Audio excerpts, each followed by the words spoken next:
Hello there, I am Drew Badger, the founder of EnglishAnyone.com, and I just wanted to make this quick video because of something that happened in the news. This is just a little bit of interesting and kind of funny English in the news, especially here in Japan. This happened a few days ago where I believe it was the Minister of the Environment, the new Minister of the Environment, Shinjiro Koizumi. So this is the son of the old Prime Minister Koizumi, who used to be like a few years ago before Abe was the Prime Minister. But so he's his son now is the Minister of the Environment, and he was giving a recent speech. Watch this, and then I'll show you exactly what he did in that conversation. On tackling such a big and big scale issue like climate change, it gotta be fun. It gotta be cool. It gotta be sexy too. Okay, so listening to what he said, the interesting thing that happened in the news in Japan, lots of talk shows were talking about this. It was in newspapers out here, and people were saying it's really odd that he's using the word sexy to describe something like climate change and wanting to take care of the environment. Now, kind of before we talk about that, I just want to mention very briefly the interesting thing I noticed as an educator, a teacher, as a native English speaker, is that the rest of the sentence, it wasn't grammatically correct anyway. And so when people, especially kind of the obvious thing the Japanese media would notice is the word sexy, but most people didn't notice the rest of the conversation or the rest of the sentence that the word sexy was in. And this is when he was talking about it gotta be cool, it gotta be fun, you got to be sexy. So he might have kind of missaid it, but what's interesting is that using a word like sexy, this is a very conversational and natural way of expressing that, and I'll talk about that in a second. But the more important point here for you as a language learner, if you're especially trying to learn English and you want to communicate fluently, it's better to be correct grammatically first than to try to use expressions that don't really maybe they kind of don't sound right if you're not speaking correctly. So the idea is kind of like if you live in a very messy house, but you have a really clean, just like some like nice piece of furniture that's really clean inside your house, but everything else is messy.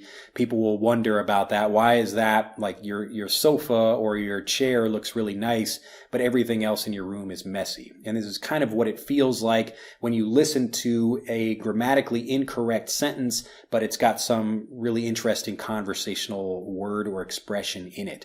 So he said, it gotta be cool, or it gotta be fun, it gotta be cool. And instead of saying it gotta be fun. It gotta be cool. It gotta be sexy too. So the full non-contracted form is it has got to be, but we contract this to it's gotta. But he said it gotta instead of it's gotta. So this is really important. And even though he's just missing just that little S sound on both of those words where he says it gotta be fun, it gotta be cool, and then he probably meant to say it's got to be sexy as well, but he said you got to be sexy, where you can kind of hear that a little bit. Now, again, the correct thing is it's got to be, so it has got to be, and this just means it really should be. And now we can get to talking about the word sexy and did he use it correctly or not. Now, in my opinion, I understand exactly what he's saying. I don't really understand why the Japanese media didn't really understand that, but it makes sense thinking about kind of the Japanese media is looking at a word like sexy, and they wouldn't describe that for this kind of situation. Now, a person from the United States would describe this kind of understanding what he's talking about, where he's saying that if we want to make people think about climate change or to care more about the environment, we can't just say to them, like, you should care about the environment because it's important. Now, even if that's true, a lot of people just won't listen because it's not sexy.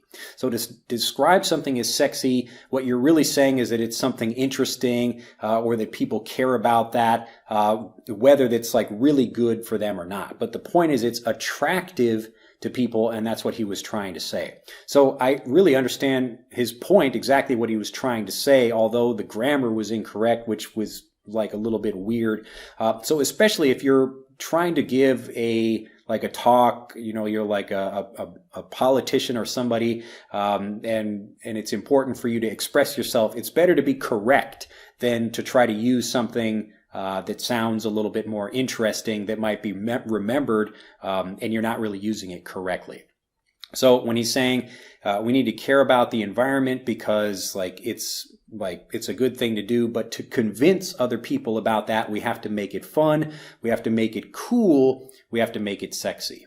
Now, you'll hear this used in business terms a lot, or business expressions, where people talk about being in a sexy industry.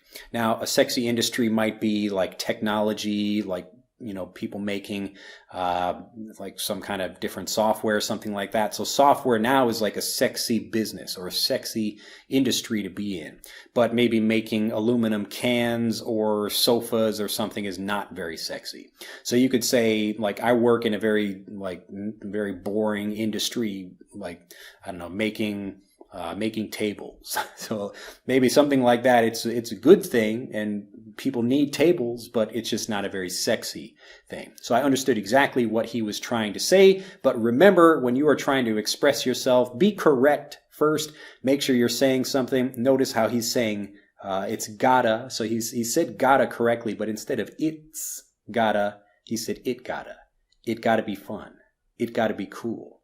You gotta be sexy. So remember, you don't really want to describe someone as being sexy, but he's talking about you have to make something sexy in order to make it appealing so that you can make some kind of change for it. So I think what he said was a great thing. I don't see why the Japanese press had or they really shouldn't have that big of a deal about it. People just need something to talk about. But remember that, be correct. And once you're correct, you develop the habit of being correct. Then you can start throwing in those interesting phrases and people will think, wow, really, you sound like a native English speaker. Well, that's it for this quick lesson. I just thought that was interesting. If you have any thoughts about that, let me know in the comments down below. If you'd like to hear more about maybe just some interesting things that happen in the news or something, let me know and maybe I'll make some more of these. Well, that has been it. Again, I'm Drew Badger, the founder of EnglishAnyone.com. And if you'd like to learn more about how to improve your English, just do these 3 simple things right now. 1. Click on this link to subscribe to my YouTube channel for over 500 free videos. 2. Click on this link to download my #1 ebook guide to fast fluency free. And 3. Click here to watch the most popular video on English fluency here on YouTube.